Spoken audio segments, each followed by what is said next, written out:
Hello everyone, welcome to the Theimpactplay. I'm your show host and team leader, Mohammed, otherwise known as It's Yagu, and we are your one-stop news shop for the latest and greatest across gaming, tech, entertainment, sports, music, and now esports.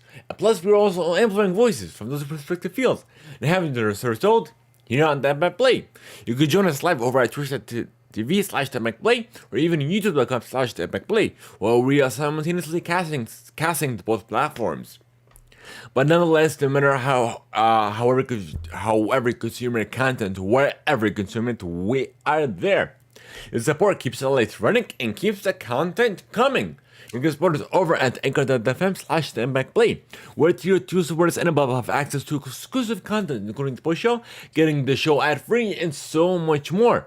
Or you can even support us free by using our Epic credit code at Theimpactplay. We are Epic partners of every purchase you make within the App Store, whether it be Rocket League, Fortnite, Fall Guys, and more.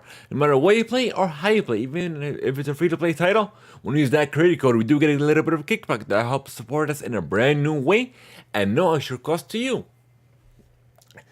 And this episode of the Theimpactplay is sponsored by Audible. However, me and the team will tell you about that later.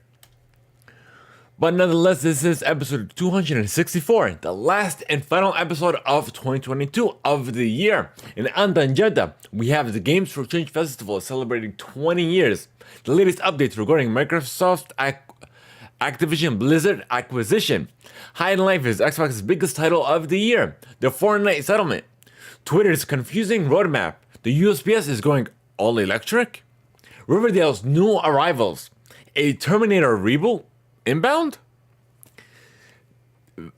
Velma has a release date, a sneak peek of upcoming titles coming to Disney Plus, the winners of the 2022 World Cup, the Blast Premier World Finals, New York wins the CDL Majors, the Overwatch World Cup returns, the Ultra Music Festival is coming once again to the Middle East, plus the top stories of the week. So, welcome to our very first segment of the show, where we discuss what I've been playing, what I'm enjoying, essentially, what we have been up to.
Alrighty, folks, so I guess let's get into what I've been playing, what I've been up to in this first segment.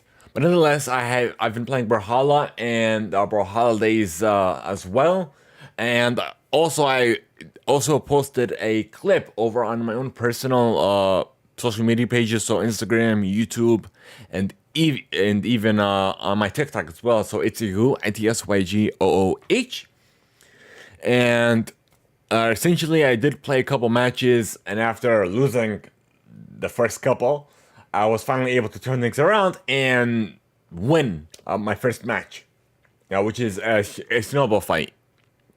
But nonetheless, we also have limited time skins and emotes and what have you, as the usual for an event. But nonetheless, I did have a blast with it. I always have a blast with Brawlhalla. But uh, I have a little bit of complaint about the PlayStation's recording functionality because, as you guys know, I play my fighting games on my PlayStation. So of course, Brawlhalla is not really a fighter; it's more of a brawler. But I am still playing that primarily on my PlayStation. But nonetheless, the recording, the sharing functionality, literally is horrible. So what did I ended up doing since I have everything connected to my PC? I ended up recording it in OBS directly because otherwise I tried giving it a couple tries to record or share it or what have you, but it's not recording the way I was trying to record it. I even uh, ended up expanding the time limit to even 2 minutes, which is a lot less than I was trying to record. So, but nonetheless, it didn't work out. So I'm like, screw OBS, it is. I'm like, well, PlayStation is so horrible. It's not user first, and I know that firsthand as well. But nonetheless, Brawlhalla. I also did watch Sonic the Hedgehog 2, which we're gonna get into housekeeping as well. Um, uh, that's about it. There's nothing really new. Uh, yeah, I guess we'll get into the news, folks, and we're gonna start with your housekeeping.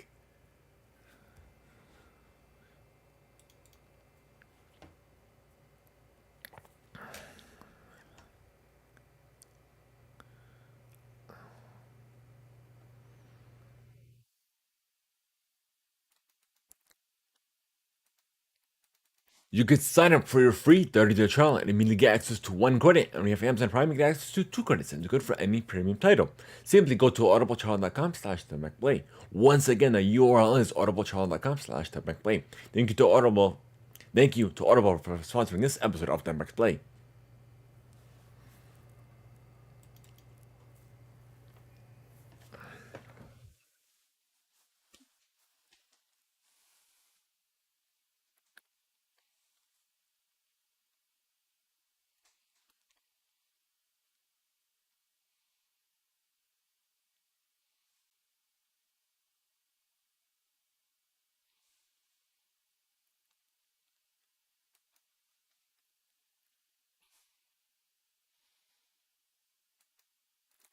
Alright, folks, and the first one up, we wish you all a happy holiday from all of us here at Theimpactplay. Nonetheless, this is the last and final episode of the year. And of course, we are taking, this will be the last and final episode of the year. And we are taking the entirety week off until next. We'll see you again next week in January. And let me just, actually, I don't have the January calendar up there. Give me a second. Let me just look this up real quick. Actually, what am I looking up on my phone? Hold on. I have my computer right here. Outlook calendar. All right. We're gonna be taking, of course, the holidays off, which is the first time that we've done this, and we will return January 7th.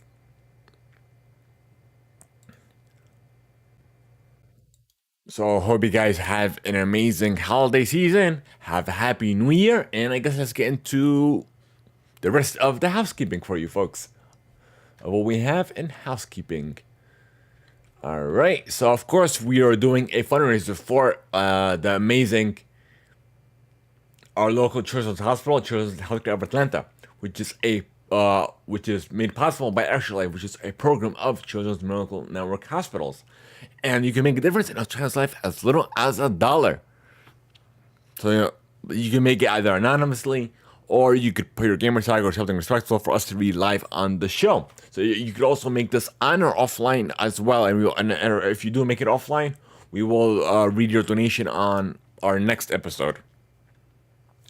But nonetheless, we went ahead and made a donation as well to incite and inspire you guys to make a donation as well.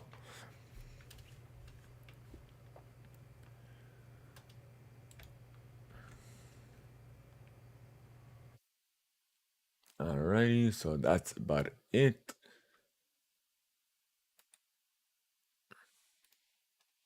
We've been uploading gaming trailers, first looks into movies, TV shows, and what have you. All of the content is available and more on our YouTube channels, youtube.com/Theimpactplay. Also, we have review cast up for Sonic the Hedgehog, the movies 1 and 2.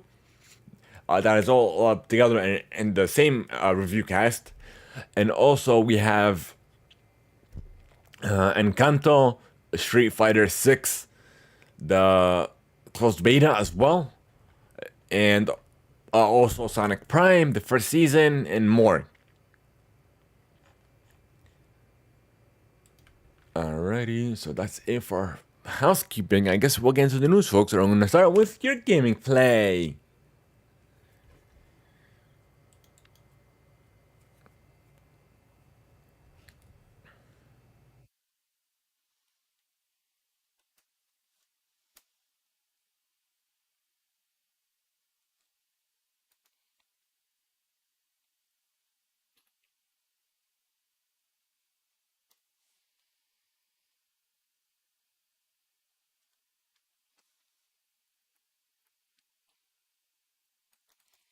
Alrighty, folks, and the first one up, we have the Games for Change Festival is celebrating 20 years of making an impact in the gaming community.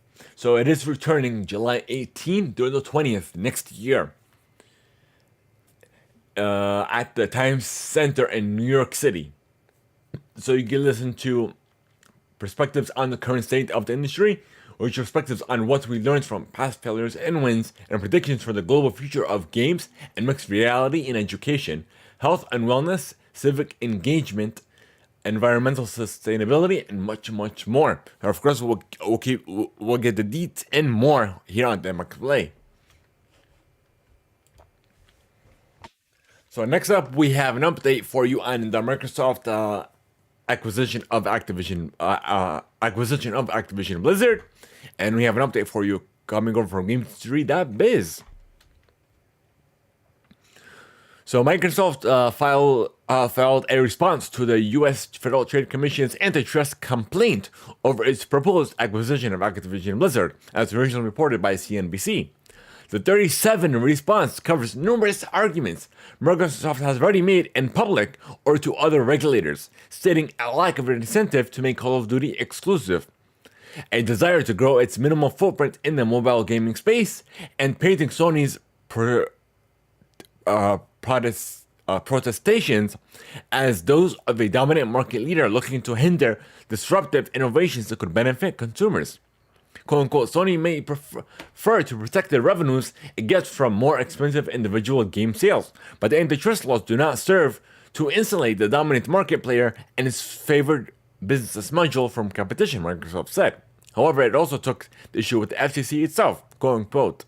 These proceedings are invalid because the structure of the commission as an independent agency that wields significant executive power and the associated constraints on removal of the commissioners and other commission officials violates Article 2 of the U.S. Constitution and the separate of powers. Microsoft has said it also took exception to the FCC's practice of having its complaints initially heard by administration law judges that are appointed by the FCC rather than a judge from the federal circuit and district court system. The structure of these administrative proceedings in which the commission both initiates and finally how do you say that word? Adjudicates the complaint against Microsoft violates Microsoft's Fifth Amendment due process right to adjudication before a neutral arbiter, it said. Beyond its arguments, Microsoft also acknowledged in response that it intends to make these future ZeniMax titles and exclusive to Xbox and PCs. While the names of these games were redacted, Microsoft said all three are designed to be played primarily alone or in small groups.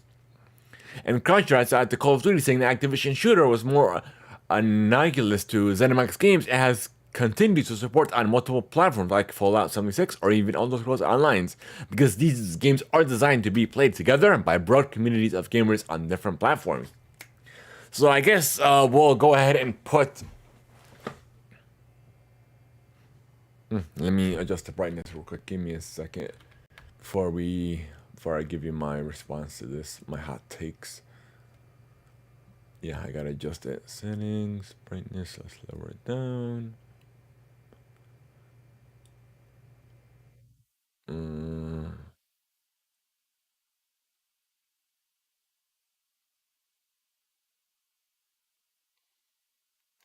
Yeah, I guess that's good. Hold on, let me auto it for a second. Default. No. Uh, uh,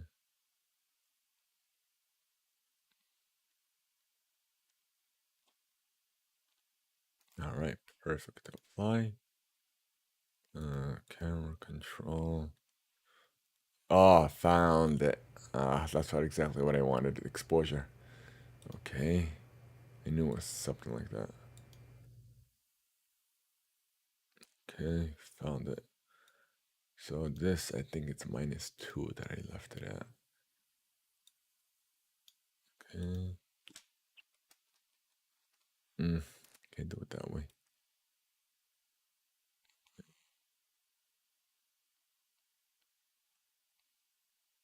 Oh, that's good. And now let's see. Yeah, I guess that's good. Oh, fly. All right. Okay. I guess let's get back into the news, folks. So, in regards to this complaint from the FTC,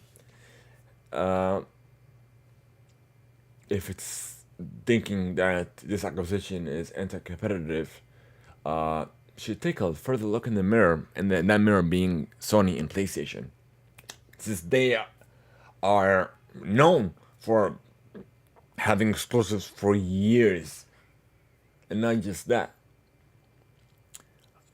Also, paying developers to keep games off of Xbox. So how is this anti-competitive? But yet that isn't anti-competitive. The FTC hasn't done nothing to take a look into PlayStation's practices, right? About being anti-competitive, but yet this acquisition is anti-competitive. How does that make any sense? And I love how it's relying Call of Duty's a third party, but yet Spider-Man, God of War, Horizon, all of that's first party, but yet they don't look at those games. They're not comparing it to these acquisition of Microsoft's acquisition of Activision Blizzard. So nonetheless, I'm gonna say this is gonna be inevitable. Whether they try their best to try to fight it or be as loud as possible. So, but yeah, nonetheless, it's inevitable that Microsoft's gonna acquire them. Everything's gonna go through and what have you. But nonetheless, we'll get into some more Xbox news. High in Life is Xbox's Game Pass's biggest launch of 2022, and Microsoft confirms this. And this one's coming over from GameSpot. So Splash Games' wild and wacky shooter High in Life is tearing it up on the Xbox Game Pass. Benji Sales on Twitter found a list that showed the new game from Rick and Morty's Justin Roiland as the #1 most popular Xbox Game Pass title earlier this week. The game's own Twitter account reshared the tweet, and Microsoft subsequently confirmed the High in Life is Xbox's Game Pass biggest release of the year, and the biggest third-party launch of all time on Game Pass. And it's also the biggest single-player game launch on Game Pass in history. So yeah, that's a surprise. It's actually that popular. And now we have a Fortnite settlement update for you folks coming over from GameSpot as well. Epic Games and the FCC recently announced a deal in which the game developer will pay $245 million to settle claims about in-game purchases. The FCC used the settlement money will use the settlement money for refunds for certain affected players, but are you eligible? The FCC has published a quote-unquote handy FAQ to help you find if you're eligible to get some money back So apparently, who was eligible are parents whose children made an unauthorized credit card purchase on the Epic Game Store between January 2017 and November of 2018. Fortnite players who were charged in-game currency, V-Bucks, for unwanted in-game items such as cosmetics, Yamas, or battle passes between January 2017 and September 2022. And Fortnite players whose accounts were locked between January 2017 and September 2022 after disputing unauthorized charges with their credit card companies. So if you guys are eligible, I'm gonna share the link for you guys in chat to check if you're eligible. But we talked about this last week on the last episode of the show. Well, the last regular episode of the show, where I thought this wasn't gonna go through, it was gonna be dropped, but essentially it ended up going through, which I'm sure that the people behind the FTC should be looked into. Because apparently, they're not looking at anti-competition. They're looking at filling up their wallets. Essentially what it's looking to. But nonetheless, my position remains unchanged in this matter, saying that this shouldn't have even gone through, should have been dropped from the get-go. Because it's like, if your kid gets a hold of your credit card, it's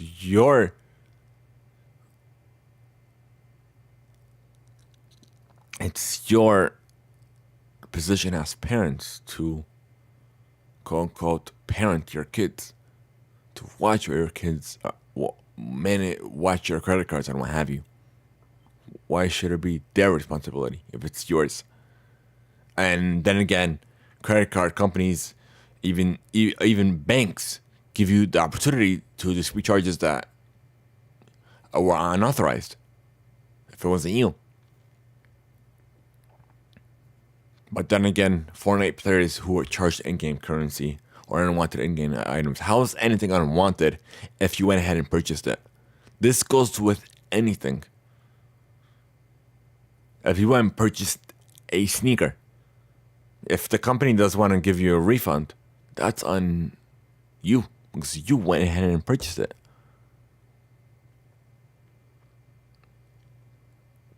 Why should that fall on the company that you were charged for buying what you want, essentially? How like, for unwanted in-game items? It's so funny. If you don't want to buy a cosmetic, don't buy it. Why would you buy it? Why would you buy V-Bucks if you don't want it? Like, it doesn't make any sense. I'm not going to go into this further. We're just going to move on to the next story. So, you can now move your Ubisoft games you bought on Stadia to Ubisoft Connect for free, coming from GameSpot as well. So if you own a Ubisoft game on Stadia, you'll receive Ubisoft Connect copies of them at no additional cost. This will happen automatically if you have linked your Ubisoft account to your Stadia account.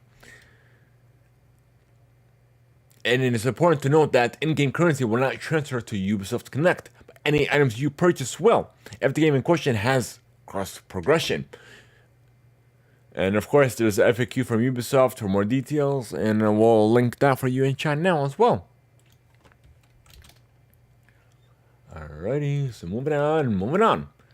So next we have Road to VR's 2022 Game of the Year Awards coming from Road to VR. So let's see, Virtual Reality, it's their 6th annual Game of the Year Awards, and this year has probably been the most difficult yet.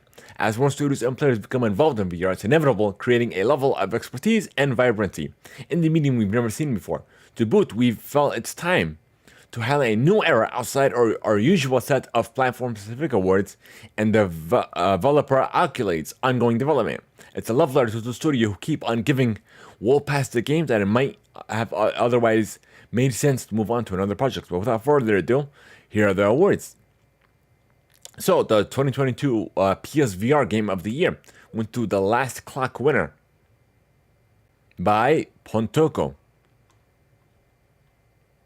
The PlayStation VR Game of the Year went to Polyarch. Polyarch's Moss Book 2. Let's see, we have the Meta Quest Game of the Year went to Red Matter 2. The Design Awards, the Excellence and Immersion went to Bone Lab by Stress Level 0. I guess we're not going to read the developers. Excellence and Locomotion, the Design Award went to Knock. Ready. The Excellence and VR Adoptions Design Award went to Cities VR. Rose VR's Excellence and User Interface Design Award went to Cosmonius High. The Excellence and Indie Development Design Award went to Virtuoso. The Excellence and Ongoing Development Design Award went to Pistol Whip. And that's it for the awards. And now we're gonna get into sequels finally coming to Xbox and Steam in March of 2023, coming over from GameSpot.com. And plus a new arenas mode that will also be included, where players can earn rewards as they take down more and more enemies. Alright, but that's about it. Finally, it's coming to the rest of these platforms. I was waiting for that. Alright, and we have River City Girls 2 coming over from comicbook.com. So, River City Girls is available now on Nintendo Switch, PlayStation 4, PlayStation 5, Xbox One, Series X, S, and PC.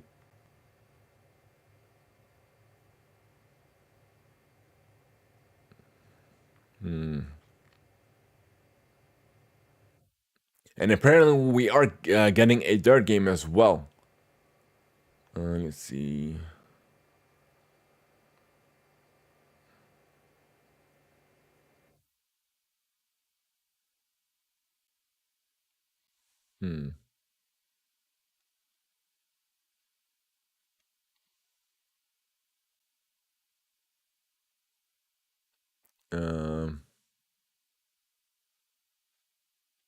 But yeah, I played the. What did I play? Was it the first one or the second one on the Switch? Let me see. I'll tell you right now. Yeah, it was the first one. And I did not enjoy it. It was the way. And I even put it on normal, and it still seems so, it's like super difficult. Like, it was like just enemies popping out of nowhere, and yeah. So it wasn't really my cup of tea. But yeah, so yeah, that's about it. We have Crash Bandicoot. The mobile game is shutting down after less than 2 years, coming over from Eurogamer. Crash Bandicoot on the Run. The game servers will be taken down February 16th of next year. And then as of now, all in-app purchases are turned off.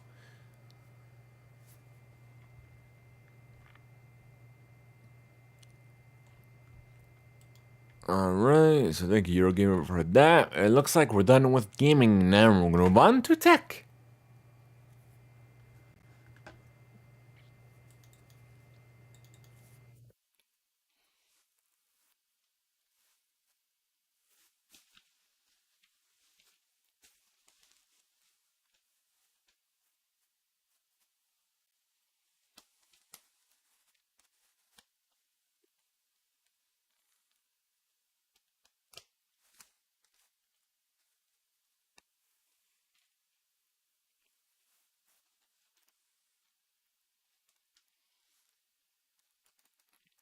Alrighty, folks, and of course we have Twitter up and running.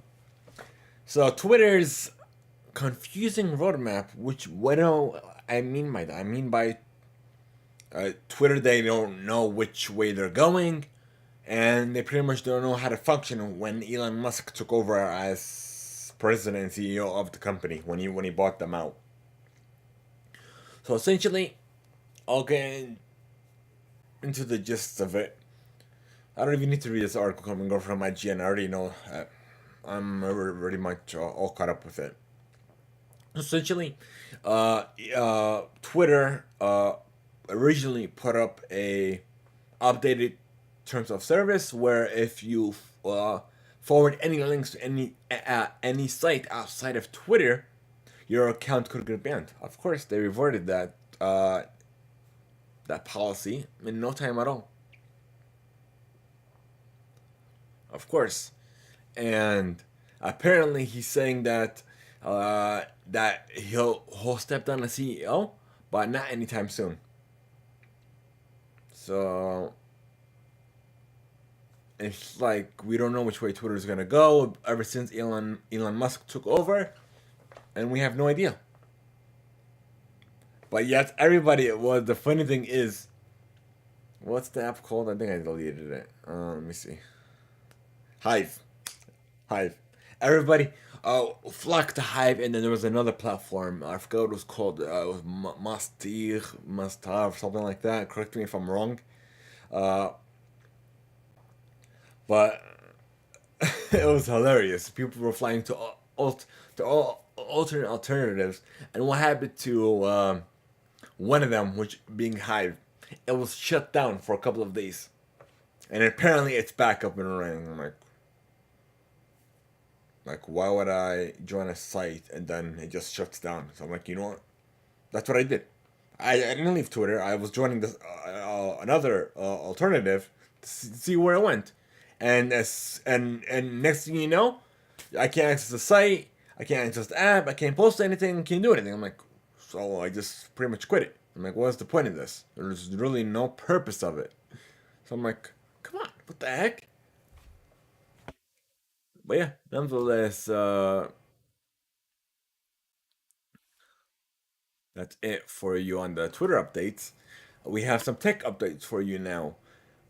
We have an update for you on Road to VR. Adobe, the first one being Adobe's VR modeling tool, Substance 3D Modeler, is now available on Steam, bringing with its support for Valve's Index headsets and possible others. And next, we have the USPS expected to buy electric delivery vehicles starting in 2026. And they will deploy at least 66,000 by the end of 2028. And this came from Engadget. And lastly, we have Cruise's driverless robo-taxis are accepting passengers in Phoenix and Austin, Texas.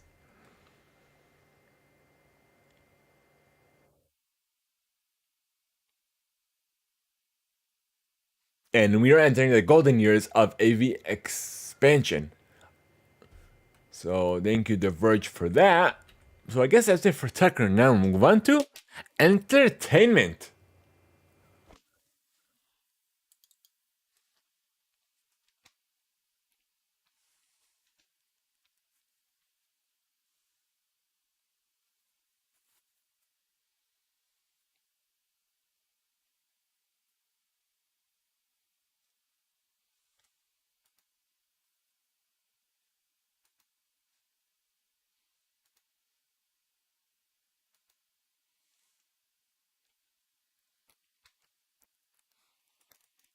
Alrighty, and the first one is an exclusive coming over from Deadline.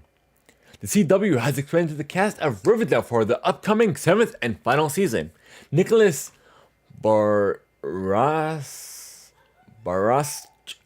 that plays Town, and Carl Walcott, who plays Let Chalet, have been tapped for major recurring roles on the Archie comic series, developed and executive produced by Robert Aqueri Sacasa. Barrage will play Julio. Wait, what? Oh, okay, those are from the shows that they were from. Okay, I was gonna say, what the heck? Okay, so Barrage will play Julian Blossom, your classic high school red-headed bully. And let's see.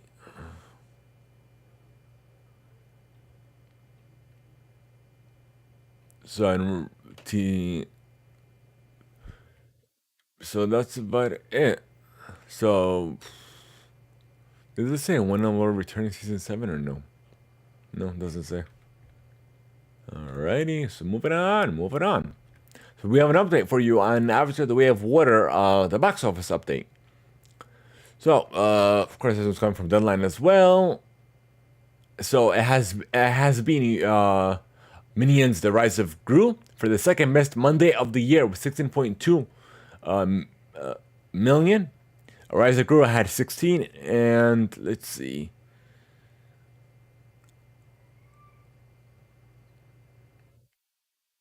And the four they total to 150.1 million.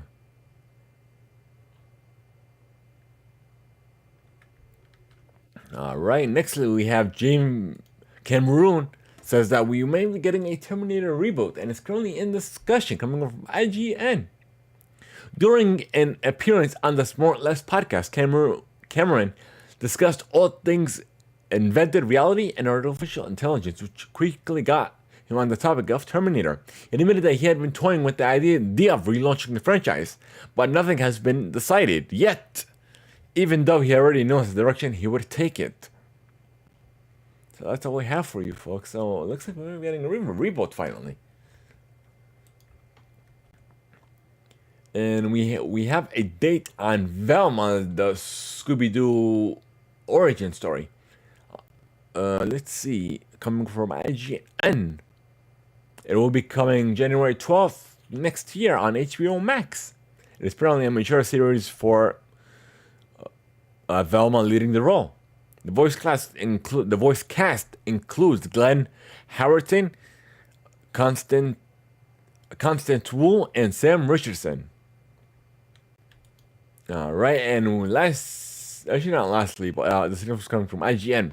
According to Charlie Cox, a lot is running on his return to the Daredevil Born Again reboot, which is set to hit Disney Plus in 2024. Will fully introduce Matt Murdock to the MCU after a few small appearances in Spider-Man No Way Home and She-Hulk. The upcoming 18-episode series requires a lot from Cox. He became extremely busy. In a new interview with NME, the star explained how the future of his role and character is largely unknown to him at this point.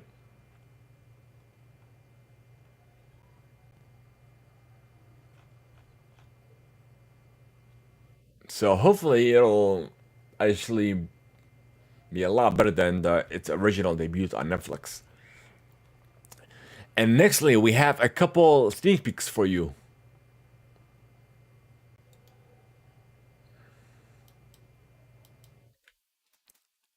All right, and I'm gonna show this for you folks in momentarily. For all of you audio only listeners, you're definitely missing out if you aren't coming back to check out the VOD later on YouTube or even on your favorite. I'm sorry, not favorite. Spotify already has video on demand services. So let's see. All right, where are you? Window of opportunity. Oh, there you are. All right, we are a go. So here's your sneak peek of Osaka coming to Disney Plus. Of course, coming from yours truly, Theimpactplay.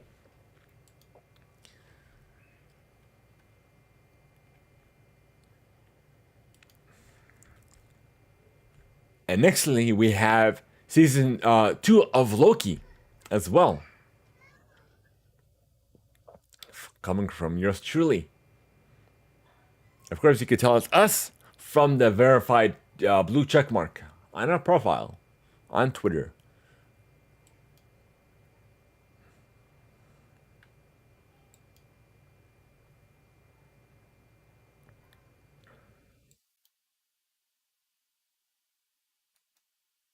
All right, here's the rest of them.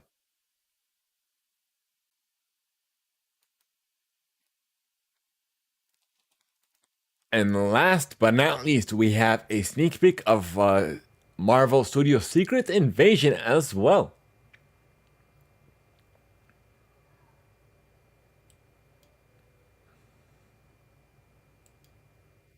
That's it.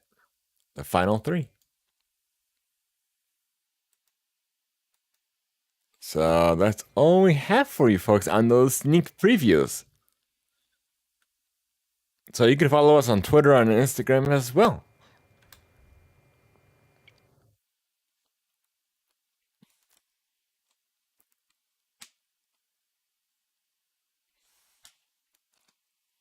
Alrighty. So it looks like that's it for entertainment. Now move on to sports.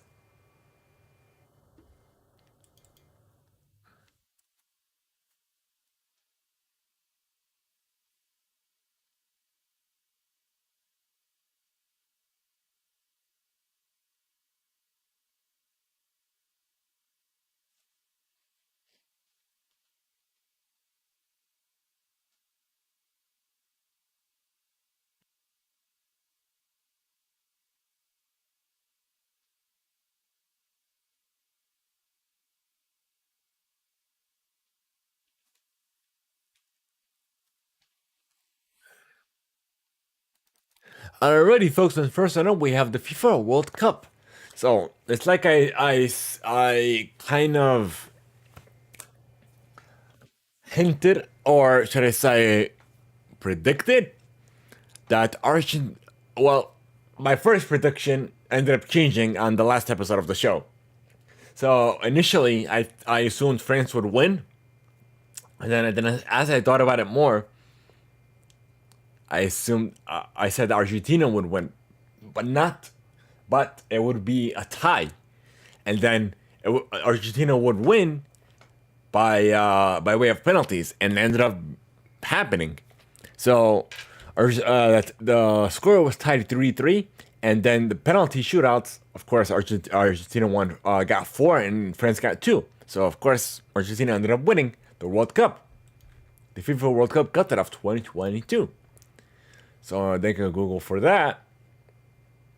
And next we have a couple of updates for you folks. So the New York Jets wide receiver coach Miles Austin is being suspended for at least 1 year, a source told ESPN, for violating the NFL's gambling policy. The NFL issued a statement Friday confirming that Austin has been suspended and is appealing. The league will have no further comment until that the appeal has been resolved. NFL statements. So, nextly, we have Franco Harris, the Hall of Fame running back whose heads up thinking authored the Immaculate Reception, considered the most iconic play in NFL history, has died at the age of 72. So his son, Doc, told the Associated Press that his father had died overnight. No cause of death was given, so may he rest in peace. Thank you, ESPN, for that one. So, in a stunning turn of events, free agent Carlos Correa is headed to the New York Mets and not the San Francisco Giants. The 20-year-old shortstop agreed to terms on a 12-year, $350 million deal with New York a week after coming to terms with the Giants on a historic 13-year, $350 million contract. So why did he went for less time but yet less money instead of just playing 1 year and getting more money? So essentially, let's get into this, folks. So the Giants' contract with the star shortstop fell apart after the team expressed concerns during the physical examination, prompting Carrera to reopen his free agency and sign in the middle of the night with the Mets. So essentially, his physical wasn't up to par, and of course, he went with a lesser offer. And now we have billionaire mortgage lender Matt Ishbia has agreed to purchase a majority stake of the Phoenix Suns in the WNBA's Mercury for a record price of $4 billion. Ishbia and the current owner Robert Server announced on Tuesday the deal will end Server's tumultuous tenure.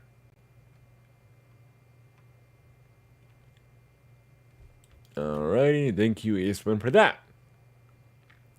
And now we have free agents reliever Craig Kimbrell and the Philadelphia Phillies are in agreement on a 1-year, $10 million contract, sources confirmed to ESPN. And lastly, we have the Toronto Blue Jays have agreed to acquire outfield and catcher Dalton Varsho from the Arizona Diamondbacks in exchange for young catcher Gabriel Moreno and outfielder Lourdes Gurriel Jr. The team announced the two sides are essentially trading from respective strengths. Thank you, CBS Sports, for that one as well.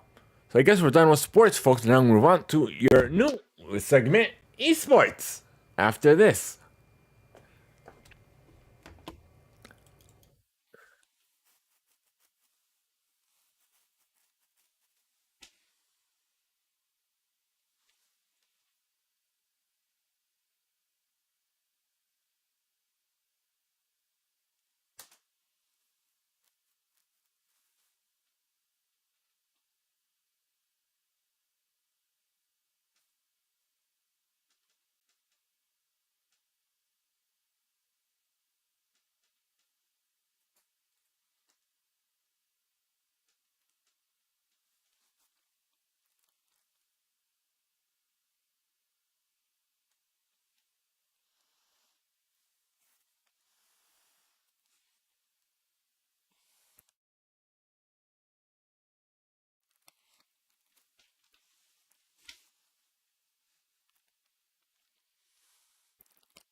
Alrighty, folks. So the first one up, we have the biggest esports channels on Twitch of the year, coming over from AFK Gaming.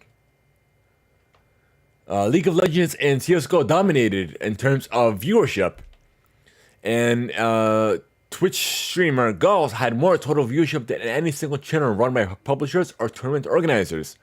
And the most viewed esports match of the year was League of Legends World Championship Grand Final. Alright. And the CSGO season came to a close with the Blast Premier World Final.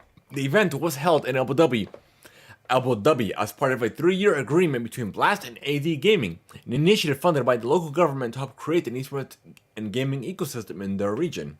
The tournament featured 8 top teams, including resigning Blast Premier World Champions, Navi, and the current major winners, Outsiders. But it was G2 Esports who came on top, pocketing 500,000 USD after defeating Team Liquid 2-0 in the final. And nextly, we have New York Sublimers have won the CDL Majors, coming from DO2 Esports as well, over the Seattle Surge in the Grand Finals. But it appears the franchise might not get to host a major later on in the season. The CDL 2023 Major 4 originally rescheduled from mid-April of 2023 and is set to be hosted by the New York Sublimers, will reportedly no longer be held in New York City, according to reports from esports.gg.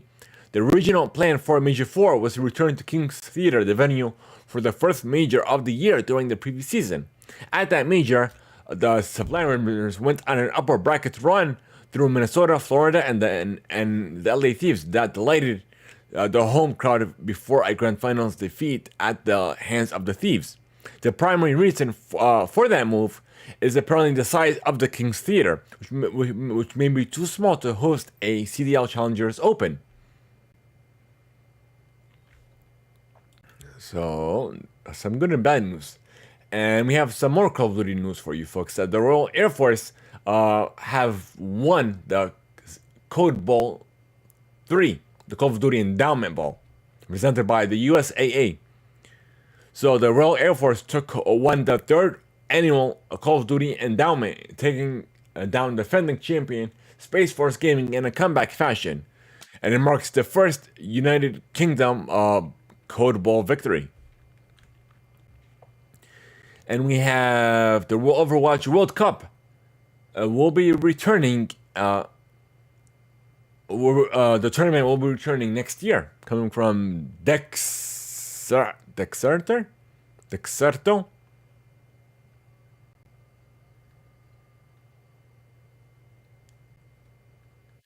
Alright, and we have a couple of roster updates for you folks. The first was coming from DOT Esports. XM is officially stepping back from the Rainbow Six Siege as a whole, the organization announced.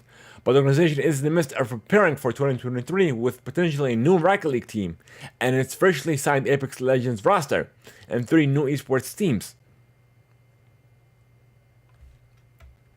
Alright, and nextly we have, this was coming over from Dexerto. Team Liquid has become the latest team to leave Apex Legends Esports, farewelling their team on December 15th. It comes following Cloud9's departure and the wider ALGS exodus, with a lack of support from EA citing as a leading reason.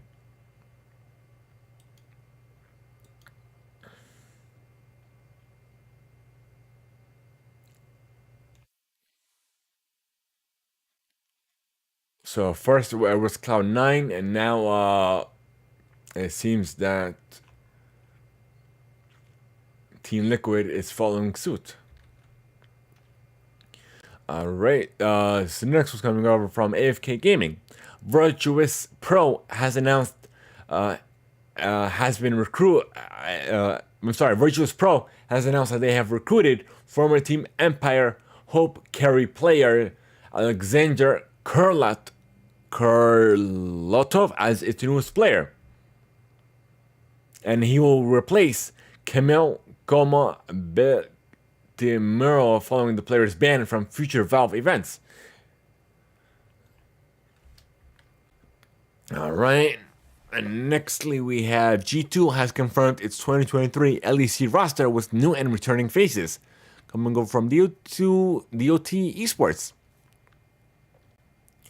So the League of Legends lineup sees two returning faces from the 2022 squad in the form of top laner Broken Blade and mid laner Caps. The three new players are Juggler Martin, Yike Sutherland, ADC, Steven Hansama, Leave, and support Michael Mickey. I don't want to botch this. Mihel, who were all rumored to be signed by G2 at the beginning of the offseason.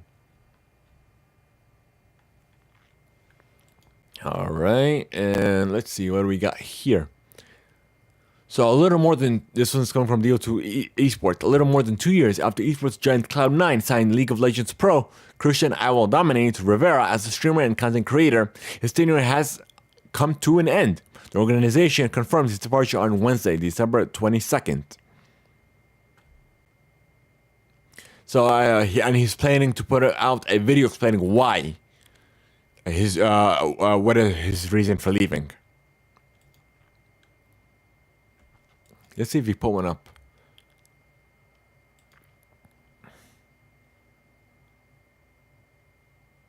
No, he didn't. This was 2 days ago.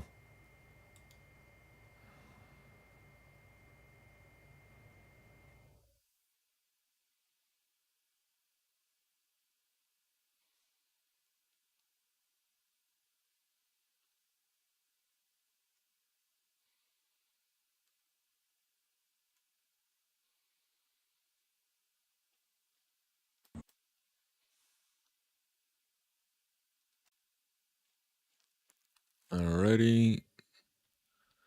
And let's see. We got that. And let's see. Another one coming from DOT Esports. After leaving NRG and entering free agency to further purpose his goal of competing in professional Valorant, former Fortnite superstar Benji Fish has signed on with Enterprise Esports to compete with its roster in the up-and-coming Valorant Challengers League East Surge split beginning in January. So that's it for esports for you folks. Now I'm going to move on to the last and final segment, music.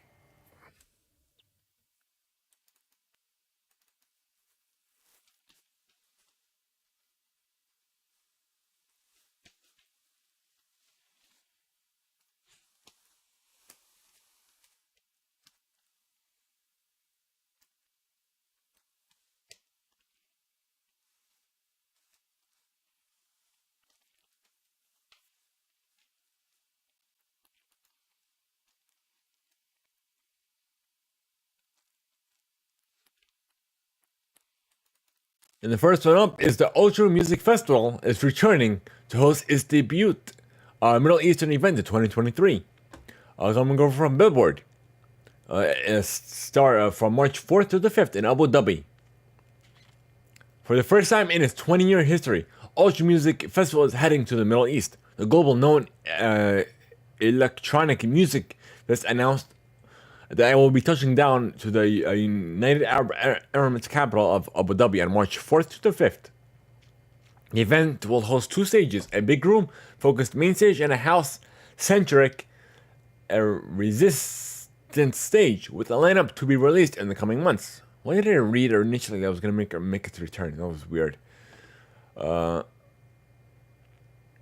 Oh no, it was because apparently it was canceled. That's why it's making it to return. It was canceled in 2020 due to the pandemic. So I was right.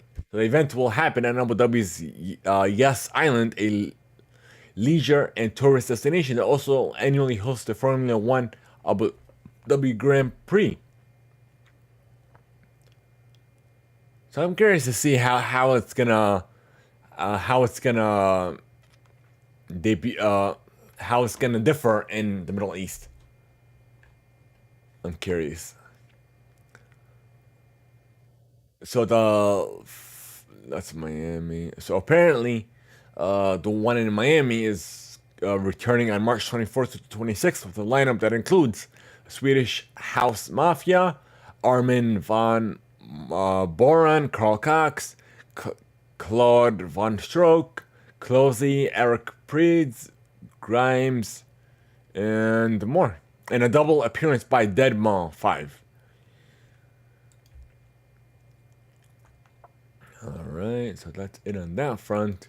Next, we have Tomorrow Together. We have a teaser. So with the release of Tomorrow Together's forthcoming EP, the name chapter Temptation is drawing closer. The K-pop boy group unleashed one of the many concept teasers to come from the project. And it's an ominous one. So it's a short 50-second clip featured an animated drawing of a window decorated with a sheer curtain. So of course we're going to share that, but without the background music. Let me just mute the stop audio. And let's see. Nope. Gotta change this. Alrighty. And make this bigger.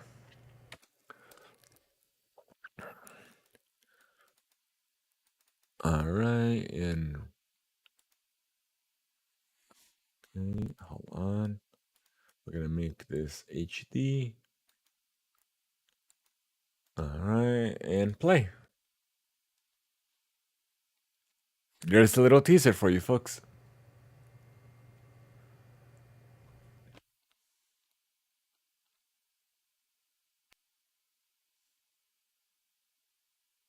There, a little bit of a teaser, 15 seconds worth.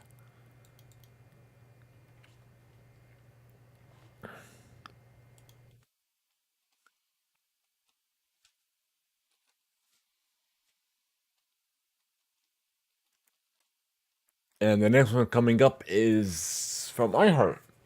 BTS is set to release a new film about the Busan concert.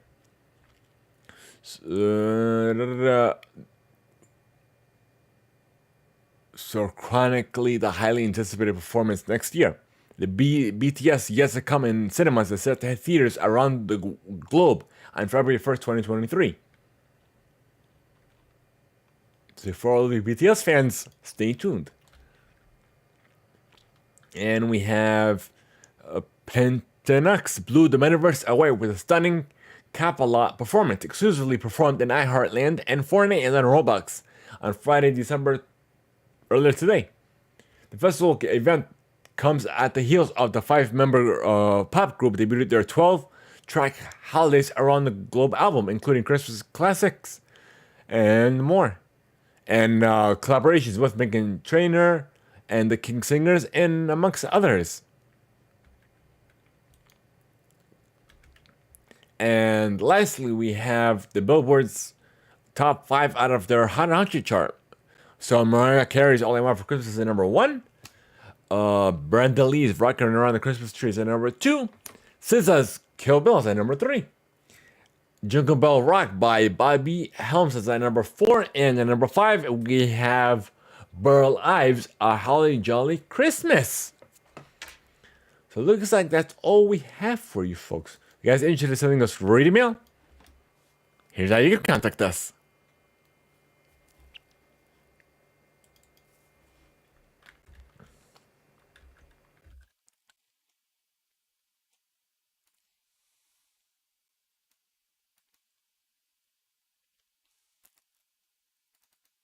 We want to know your feedback, your thoughts, and any questions you may have for us. You have a couple ways to do so. At the end of every episode, if you guys are listening to us on Spotify, you can send us your feedback that way in response to what are your thoughts on that current episode. Also, the other ways are as follows. You have via email by sending us an email to readmail@theimpactplay.com, via Discord, or even by leaving a voice note over at anchor.fm/theimpactplay, where your feedback will either be played or even read live here on the show. So thank you guys so much for making us a part of your day. If you wish to join a community server over on Discord, be sure to click on the Discord link either on Twitch or on YouTube on our About pages. And guys, we're trying to log subs and we need your help. Share the channel with your friends and family. Anyone who will benefit from the show, whether you're watching us live on YouTube on Twitch or on your favorite podcast platform. Leave us a review and be sure to rating on your favorite platform. Thank you guys so much. For all of you Tier 2 supporters, we'll see you on the Tier 2 supporter exclusive post show and the final post show of the year. Thank you guys so much. Have a great one. Have a happy holiday from all of us here, from the entire team here of Theimpactplay. Have a happy new year, and we'll see you all next year.